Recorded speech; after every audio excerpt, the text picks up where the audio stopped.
Hirap-hirap maging masaya.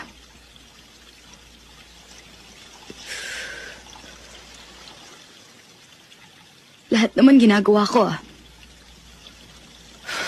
Dahil ginawa mo ang lahat para sa lahat ng tao.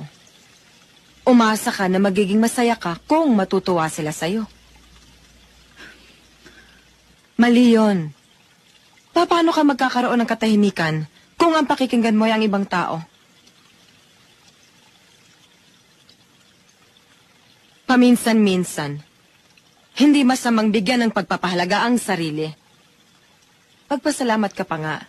At may pagkakataon ka pa para mapaganda mo ang buhay mo. Alam ko ng lahat yan.